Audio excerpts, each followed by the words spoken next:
अंत भला तो सब भला। रोली की शादी उसके माँ बाप एक आलसी लड़के से करा देते हैं। चलो, रोली की शादी हुई और हमने गंगा नहाई। और क्या, बेटियां तो होती ही हैं बोझ। हाँ, पर अब क्या चिंता, उतार तो दिया बोझ तुमने, अब वो लोग समझे। ससुराल में रोली का पति कहता है, देखो, मैं कोई काम नहीं करता, ये बात तुम्हारे मम्मी पापा को बता दी थी मैंने। अब जो किराया आता है दुकान का, उसी से घर का गुजारा करना है। कभी भूल से भी कोशिश ना करना किसी चीज की डिमांड की। क्या मम्मी पापा को पता था कि आप कोई काम नहीं करते? और क्या, बड़ा अच्छे से पता था। उन लोगों को तो तुम बोझ लगती थी, बोल रहे थे कि बस शादी कर लो और कोई मतलब नहीं है। रोली को ये सुनकर बहुत गुस्सा आता है, लेकिन करती भी तो क्या, क्योंकि वो जानती थी कि उसके माता पिता ऐसे ही हैं। जैसे तैसे रोली दिन काट रही थी। रोली को एक प्यारी सी बेटी होती है। धीरे धीरे वो बड़ी होती है और उसके साथ उसकी जरूरतें भी बढ़ती जाती है। सुनिए जी, अब तो सिमी बड़ी हो रही है, उसका स्कूल में दाखिला कराना है। मैंने अब तक तो जैसे तैसे समय काट लिया, लेकिन मैं बच्ची की परवरिश में कोई कमी नहीं रखूंगी। अरे क्या है यार, तो लगता है कोई ना कोई काम ढूंढना ही पड़ेगा। अब पति रोज काम की तलाश में जाता और बिना किसी काम के वापस आ जाता। रोली समझ जाती है कि पति के अंदर अब काम करने की क्षमता नहीं है।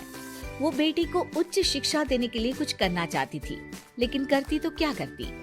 एक दिन रोली की सहेली कहती है, रोली, मेरी कोई औलाद नहीं है। अगर तू मेरी औलाद को जन्म दे तो मैं तुझे तेरे मुंह मांगे पैसे दूंगी। अरे, तेरी औलाद को मैं कैसे जन्म दे सकती हूँ? सरोगेसी से बच्चा मेरा और वैभव का ही होगा, लेकिन कोख तेरी होगी। ये संभव है रोली। रोली कुछ सोचकर कहती है, मुझे मंजूर है, लेकिन मैं इसका 2 लाख रुपया लूंगी। अरे कोई बात नहीं, मुझे मंजूर है।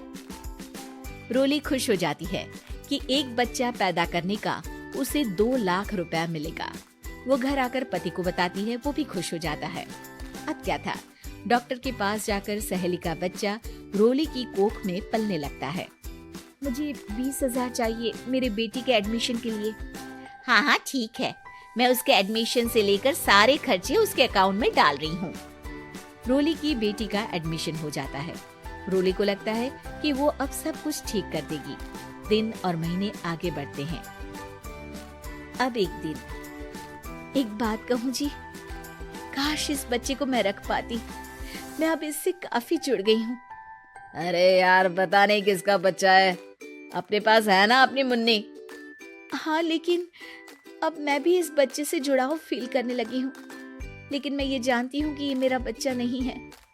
दोनों की जिंदगी ठीक चल रही थी, लेकिन कहते ना कि सुख का पल ज्यादा लंबा नहीं होता। एक दिन रोली की सहेली का फोन आता है। रोली, मुझे अब ये बच्चा नहीं चाहिए, मैं अपने पति को छोड़ रही हूँ। अरे लेकिन मुझे पैसों की जरूरत है, बच्चा तुम्हारा है, मैं क्या करूँगी? सहेली बिना कुछ बोले फोन काट देती है, फोन स्विच ऑफ कर देती है। लेकिन रोली के जीवन का तूफान यही नहीं रुकता। रोली, मैं इतना भार नहीं उठा सकता।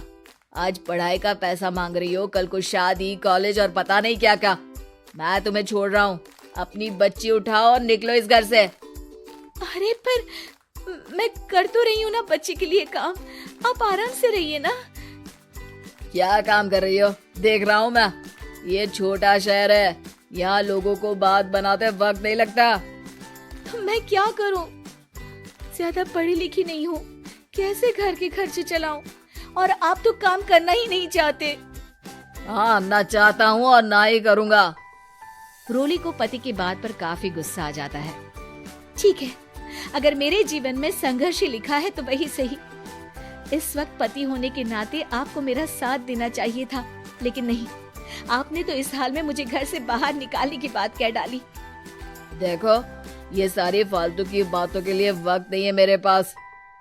रोली, जिसकी कोख में किसी और का बच्चा था और साथ छोटी सी बेटी, पति का घर छोड़कर रास्ते पर आ जाती है। रोली के पास मायके के सिवा दूसरा कोई रास्ता नहीं होता। अरे रोली कैसी है? कितने दिनों के लिए आई है? हमेशा के लिए माँ।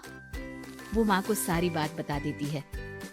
ओए लड़की, इतनी हिम्मत का काम कर लिया। अरे ना, यहाँ कोई जगह नहीं है। तुम तो अपना बोरिया बिस्तर उठाओ और निकलो यहाँ से। रोली के पास अब मायके का रास्ता भी नहीं बचता।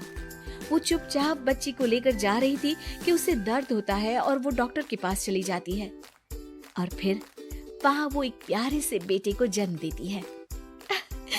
कितना प्यारा है, कितने अभागे हैं इसके माँ बाप जो इसके पैदा होने पर भी नहीं है। तभी वहां डॉक्टर आ जाती है। रोली, बच्चे के पिता तुमसे मिलना चाहते हैं। आपका बहुत बहुत शुक्रिया। मैं इस बच्चे को पालूंगा, भले ही इसकी माँ ने इसे छोड़ दिया हो, पर मैं अपनी जिम्मेदारी निभाऊंगा। तो क्या आप मुझे इसके पैदा करने के लिए जिन पैसों की बात हुई थी वो भी देंगे? हाँ, और साथ ही आप चाहें तो मेरे घर में रहकर मेरे बच्चे की देखभाल भी कर सकती हैं। मैं उसके लिए आपको सैलरी दे दिया करूंगा। रोली को लगता है कि जैसे भगवान ने उसके लिए सुकून का रास्ता खोल दिया। वो अब मुकेश के साथ उसके घर चली जाती है, जहाँ रहकर वो उस बच्चे की देखरेख करती है। अब मुकेश के घर को रोली अच्छे से संभाल लेती है। उसके लिए खाना बनाने से लेकर बच्चों की देखभाल और घर की देखरेख। धीरे धीरे मुकेश को रोली से प्यार हो जाता है। रोली, तुम्हारी बेटी और मेरा बेटा बिल्कुल भाई बहन की तरह साथ रहते हैं। हाँ, आखिर है तो एक ही कोख के बच्चे, अटैचमेंट तो होगा ही ना। रोली, तुमने घर और मुझे दोनों को संभाल लिया। ये तो मेरा काम है। आपने भी तो मुझे छत दी जिससे मैं अपनी बेटी की पढ़ाई और भविष्य के लिए पैसे जोड़ सकूं। रोली, क्या तुम मुझसे शादी करोगी? अब मैं जानता हूँ तुम्हारी भी शादी कुछ खास अच्छी नहीं रही। रोली को मुकेश की बात ठीक लगती है। वो उसे हाँ बोलने की सोच ही रही होती है कि उसके पहले पति का फोन आ जाता है। रोली, मैं बहुत परेशान हूँ। मेरा एक्सीडेंट हो गया है। मैं चाहता हूँ तुम वापस आ जाओ। रोली को पुराने पति की चिंता होने लगती है। वो सोचती है कि वो क्या कर रही थी। हाँ ठीक है, मैं आ रही हूँ।